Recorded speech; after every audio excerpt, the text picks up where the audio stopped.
হে যুব সমাজ, তুমিও ভালো করে শুনে নাও, তোমার জান্নাতের নেতা হবে হযরতে হুসাইন, হযরতে হাসান, তারা হবে তোমার জান্নাতের নেতা, জান্নাতের লিডার, তোমার সরদার হবে।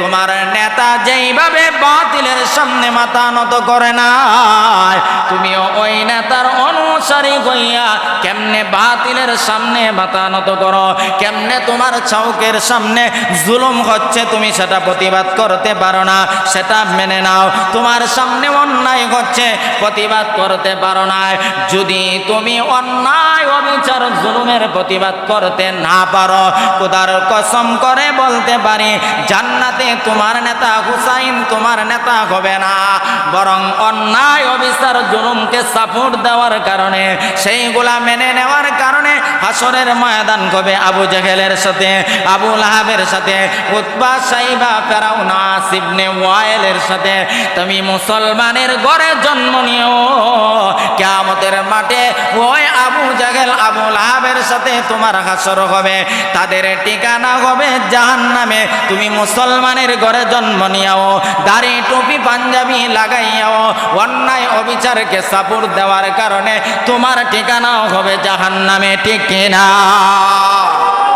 তুমি মনে করো কি হুসাইন রাদিয়াল্লাহু কারবালার ওয়াজ শুনেন, কারবালার জারি শুনেন, হুসাইন রাদিয়াল্লাহু তাআলা আনহু ৭২ জন মুসলমান নিয়ে সফর সঙ্গী নিয়ে হাজার বেঈমানের সাথে কারবালার ময়দানে মাথা নত করে নাই। হুসাইন এটাও বিশ্ববাসীর সামনে প্রমাণ করে দিয়েছে সত্যিকার মুমিন এবং সত্যিকার ইমানদার আল্লাহ প্রেমিক রাসূল প্রেমিকরা যারা আখিরাতের প্রেমিক, তারা কোনোদিন হাজার বেঈমান বাতিলের সামনেও একজন মুসলমানের বাচ্চা মাথা নত করতে পারে না, ঠিক কিনা বলে?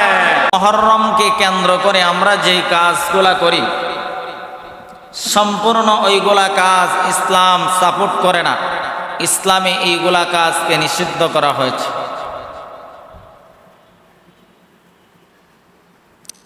এই মাসের কিছু গুরুত্বপূর্ণ আমল আছে, ওই আমলগুলো আপনি আর আমি নিজেও পালন করার চেষ্টা করব, পরিবার পরিজনকেও ওই আমলগুলা পালন করার চেষ্টা করাইব।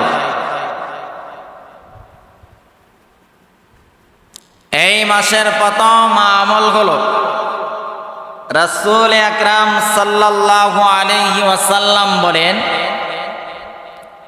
মুহররমের ১ তারিখ থেকে নিয়ে ৩০ তারিখ পর্যন্ত যে কোনো দিন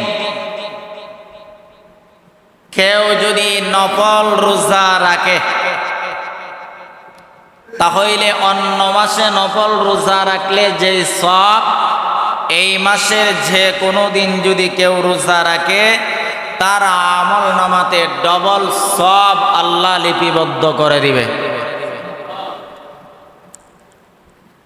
নাম্বার ২, রাসূল আকরাম সাল্লাল্লাহু আলাইহি ওয়াসাল্লাম বলেন, আফদালুস সিয়াম বাদা রমাদান শাহরুল্লাহিল মুহররম। মুহররমের রোজা কিন্তু রাসূল আকরাম সাল্লাল্লাহু আলাইহি ওয়াসাল্লামের উপর রমজানের রোজার আয়াত নাজিল হওয়ার পূর্বে মুহররমের রোজা ফরজ ছিল। মাহে রমজানের রোজা যখন ফরজ হয়েছে, ওই রোজাগুলা নফল রোজায় পরিণত হয়ে গেছে। রাসূল বলেন, আফদালুস সিয়াম বাদা রমাদান, রমজানের রোজার পরে সবচাইতে উত্তম শ্রেষ্ঠ দামি রোজা হলো মুহররমের রোজা। অর্থাৎ মাহে রমজানের রোজার পরে যত ধরনের রোজা আছে, লাইলাতুল বারাতের রোজা বলি এবং আরাফার রোজা বলি, ওই রোজাগুলার চাইতেও শ্রেষ্ঠ দামি সম্মানিত রোজা হলো মুহররমের রোজা। আফদালুস সিয়ামি বাদা রমাদান শাহরুল্লাহিল মুহররম। রাসূল বলে, মাহে রমজানের রোজার পরে সবচেয়ে দামি শ্রেষ্ঠ আফজল হলো মুহররমের রোজা। এজন্য আমরা যারা পারি আমরা মুহররমের রোজাগুলা রাখার চেষ্টা করব। পরিবার পরিজনকেও বলবো যে মুহররমের রোজাগুলা রাখার জন্য। নাম্বার 2, وقال رسول الله صلى الله عليه وسلم صيام يوم عاشوراء أحتسب على الله أن يكفر السنة التي قبله। রাসূল আকরাম সাল্লাল্লাহু আলাইহি ওয়াসাল্লাম বলেন, আমি আশাবাদী যে আমি আল্লাহর কাছে আশাবাদী যে আমার উম্মতের নারী এবং পুরুষ যদি মুহররমের রোজা পালন করে, মুহররমের রোজা রাখে, তাহলে আমি রাসূল আশাবাদী আল্লাহ রাব্বুল আলামিন তার 1 বছরের পূর্বের গুনাহ আল্লাহ মাফ করে দিবে।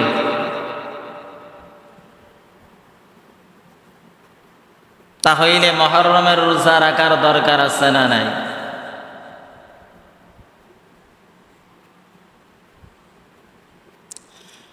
বারামাল লক্ষ্য করে দেখুন, আল্লাহর নবী বিশ্ব নবী রাহমাতুল লিল আলামিন বলেন, ইয়া আমার উম্মতের নারী এবং পুরুষ, তোমরা ভালো করে শুনে নাও, সিয়ামু ইয়াউমি আশুরা আহতাসিবু আলাল্লাহি আন ইউকাফিরাস সানাতাল্লাতী ক্বাবলা। রাসূল বলেন, ইয়া আমার উম্মতের নারী এবং পুরুষ, ভালো করে শোনো, আমি রাসূল আল্লাহর কাছে আশাবাদী আমার উম্মতের নারী এবং পুরুষ যদি মুহররমের মাসের মধ্যে কোনো রোজা রাখে, তাহলে আমি পয়গম্বর আমার আল্লাহর কাছে আশাবাদী যে আমার আল্লাহ আমার উম্মতের নারী এবং পুরুষের 1 বছরের পূর্বের গুনাহ আল্লাহ মাফ করে দিবে। জোরে বলেন না সুবহানাল্লাহ। ওয়া ইউবাদদিলুল্লাহু সাইয়্যাতিহিম হাসানাত। আল্লাহ রাব্বুল আলামিন বলেন, কোন মানুষ যদি নেক আমল করে, ভালো আমল করে, ভালো কাজ করে, ওয়া ইউবাদদিলুল্লাহু সাইয়্যাতিহিম হাসানাত, তার নেক আমলটাকে আল্লাহ রাব্বুল আলামিন নেক আমলটা গুনাহ থেকে বদলায়া দে, অর্থাৎ গুনাহকে নেক আমলের মাধ্যমে আল্লাহ বদলায়া দে। তাহলে মুহররমের রোজা রাখবো আমরা, আল্লাহর কাছে আশাবাদী আমার আল্লাহ আমার জিন্দেগীর গুনাহ মাফের ব্যবস্থা করে দিবে, আমার জিন্দেগীর গুনাহ মাফ করে দিবে।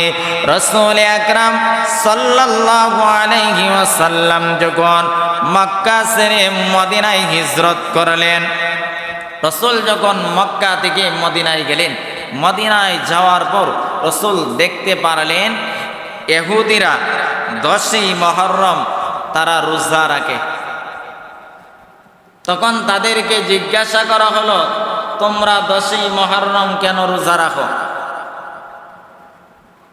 তারা জবাব দিলেন যে 10ই মুহররম মুসা আলাইহিস সালাতু ওয়াস সালাম ফেরাউনের গুন্ডা বাহিনী থেকে আল্লাহ মুসা সম্প্রদায়কে, মুসা আলাইহিস সালাতু ওয়াস সালাম এবং ওনার কালমা ওয়ালা উম্মতকে ফেরাউনের বাহিনী থেকে আল্লাহ হেফাজত করেছিলেন এবং ফেরাউনের গুন্ডা বাহিনীকে সাগরের মধ্যে ডুবাইয়া পানিতে চুবাইয়া তাদেরকে হত্যা করেছিলেন। ওই শুকরিয়া তার আমরা আর যে এই ঘটনা সংঘটিত হয়েছিল ওই দিনটা ছিল 10ই মুহররম। আর ওই 10ই মুহররম মুসা আলাইহিস সালাতু ওয়াস সালামের সম্প্রদায় এবং ওনার উম্মত এবং উনি ওই ফেরাউনের গুন্ডা বাহিনী থেকে আল্লাহ হেফাজত করেছিলেন। শুকরিয়া তার আমরা 10ই মুহররম রোজা রাখি। তখন রাসূল জবাব দিয়েছিলেন যে তোমাদের চাইতে তো আমরা আরো বেশি হকদার, ওয়া নাহনু আহাক্কু বিমূসা, আমরা তো মূসা আলাইহিস সালাতু ওয়াস সালামের হকদার বেশি। অতএব রাসূল এলান করে দিলেন, তোমরা 10ই মুহররম রোজা রাখবা, তবে ওই 10ই মুহররম রোজা রাখলে ওই রোজাটা ইহুদিদের আমলের সাথে সাদৃশ্য হয়ে যায়। অতএব তোমার আমল যেন ইহুদিদের আমলের সাথে সাদৃশ্য না হয়, তুমি 9 অথবা 11 দুইটা রোজা রাখবে।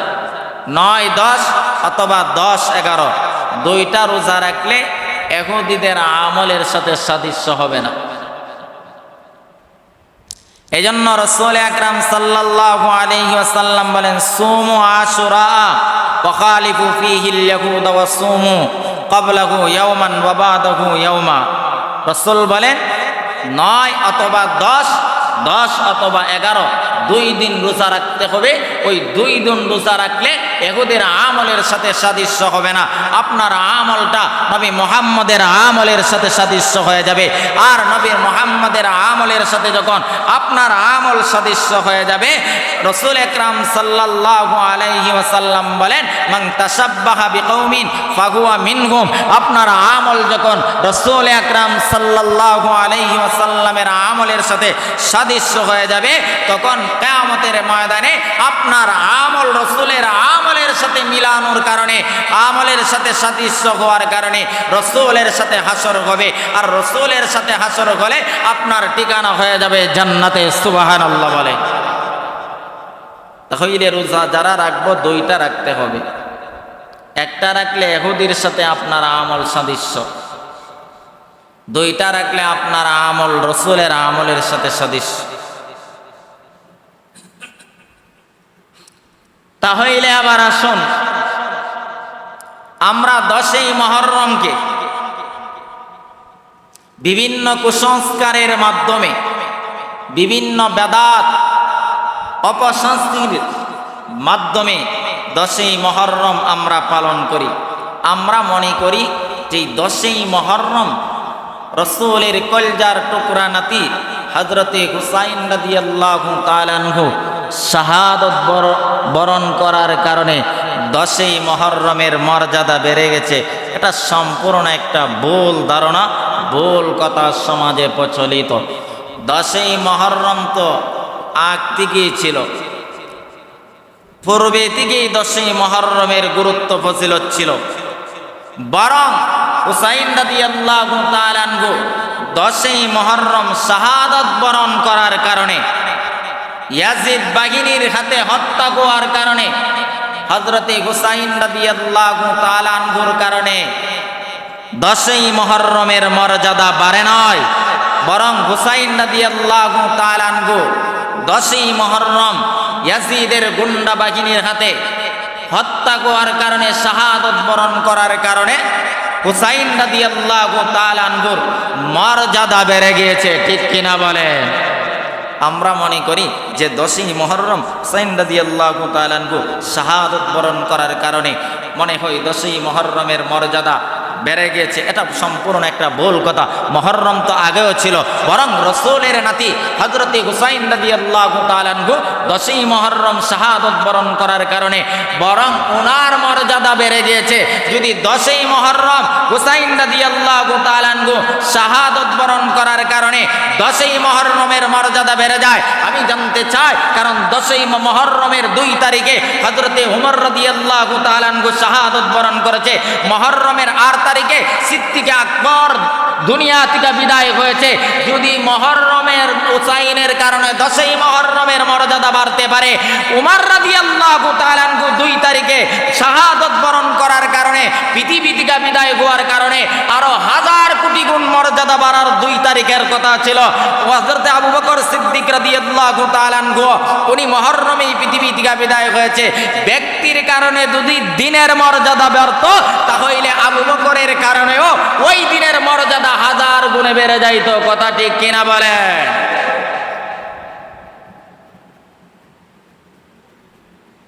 আবু বকরের মর্যাদা হুসাইন রাদিয়াল্লাহু তাআলা আনহুর চাইতে কম নয়। উমরের চাইতে উমর রাদিয়াল্লাহু তাআলা আনহুর মর্যাদা হুসাইন রাদিয়াল্লাহু তাআলা আনহুর চাইতে কম নয়। প্রত্যেকের আলাদা আলাদা মর্যাদা আছে। বারামাল লক্ষ্য করে দেখুন, আল্লাহর নবী বিশ্ব নবী রাহমাতুল লিল আলামিন হযরতে হুসাইন রাদিয়াল্লাহু তাআলা আনহুকে এই পরিমাণ মহব্বত করতেন, ভালোবাসতেন। হুসাইন যেই দিন পৃথিবীতে আগমন করেছে, আমার রাসূলের কাছে হুসাইনকে দেওয়া হয়েছে। হুসাইনকে দিতে দেরি হয়েছে, আমার নবীজি মুস্কি হাসি দিয়েছেন। কিছুক্ষণ পরেই আবার রাসূলের চেহারাটা মলিন হয়ে গেছে। এবার উপস্থিত রাসূলের মেয়ে হযরতে ফাতেমা এবং রাসূলের চাচি মুহাম্মদকে ডেকে ডেকে বলে, হে মুহাম্মদ, হুসাইনকে তোমার কোলে দেওয়া হয়েছে, হাসি দিয়েছ, মুহূর্তের ভিতরে চেহারাটা কেন মলিন হয়ে গেছে জানতে চায়। এবার পয়গম্বর চোখ দিয়া পানি ছেড়ে আর বলে, ওগো চাচি, এই মুহূর্তে জিবরাইল আমার সামনে হাজির হয়েছে। আমার সামনে জিবরাইল হাজির হইয়া ওই কারবালার ময়দানের পুরাতের জায়গাটা, যেই জায়গাতে হুসাইন কারবালার ময়দানে শাহাদাত বরণ করবে, ওই জায়গাটা আমি মুহাম্মদের সামনে তুলে ধরা হয়েছে। আমি মুহাম্মদ এই দৃশ্য দেখে আমার চেহারাটা মলিন হয়ে গেছে। বারবার হযরতে হুসাইন রাদিয়াল্লাহু তাআলা আনহুকে যে রক্তাক্ত করা হবে, কারবালার ময়দানে ছুরির মাধ্যমে হত্যা করা হবে, পয়গম্বর হুসাইনের গলার মধ্যে কয়েকবার ঠোঁট মুবারক দিয়া চুমু দিয়েছে। হযরতে হুসাইন কারবালার ময়দানে শাহাদাত বরে প্রমাণ করে দিয়েছে, হুসাইন কোনোদিন বাতিলের সামনে মাথা নত করতে পারে না। হে যুব সমাজ, তুমিও ভালো করে শুনে নাও, তোমার জান্নাতের নেতা হবে হযরতে হুসাইন।